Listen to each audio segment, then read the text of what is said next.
it cuts through the southern part of the state, Stephen pulled off the interstate and onto exit 72, a half-mile stretch of road that connects I-95 to Route 156. The Bridal Mall was off to the left.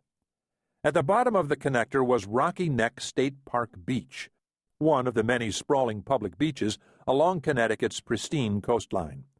Drive down Route 156 a bit, and York Correctional Facility for Women is set back a short distance from the road, nearly in the backyard of the Lime Tavern, a favorite local gin mill.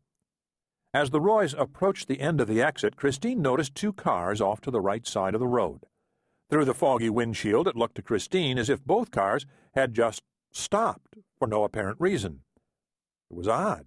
There wasn't much of anything going on in East Lyme at any time of the day or night, let alone a rainy Thursday evening in March at 7:20 p.m. "What's that?" Stephen asked, driving slowly, pulling up about 100 yards in back of where the cars were parked. There was a small, compact car, light in color, Christine remembered later, on the side of the road.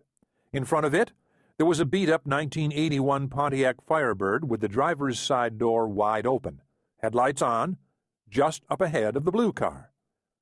"Looks like an accident," Christine said. "Pull up a bit closer, Stephen. Hurry up."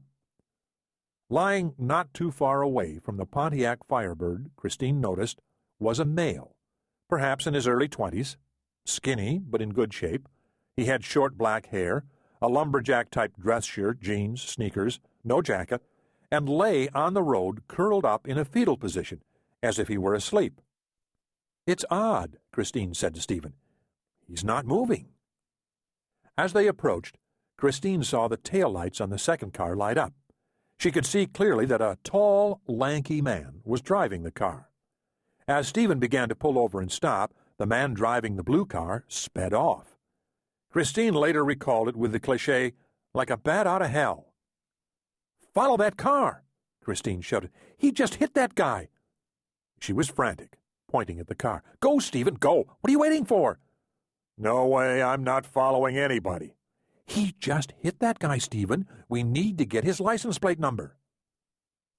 Stephen later recalled that he wasn't about to go chasing some maniac when I had my son in the back seat.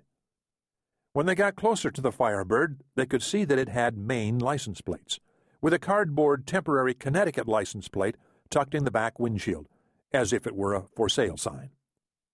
A car battery sat on the floorboard in back of the driver's seat. A baby seat sat empty in the passenger side back seat. Oddly, the car was still running. As Stephen called 911 from his cell phone, Christine approached the man lying in the road and immediately noticed a large pool of blood, about the size of a garbage can cover, underneath the man's head and shoulders. Moving in for a closer look, she saw that the man's face was covered with blood. Someone had to stay with Brendan, so when Stephen stopped the car to let Christine out, she ran toward the man, thinking he was still alive and in need of immediate help. At 7:23 p.m., Stephen got through to 911. Unbeknownst to him, someone else had already phoned it in a few minutes earlier.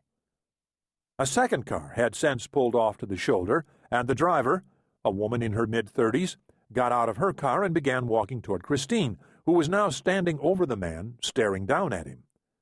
After a moment, Christine leaned down and, with her right hand, pushed the locks of her long brown hair over and around her ears so she could go in for a closer look without saturating her hair with the man's blood.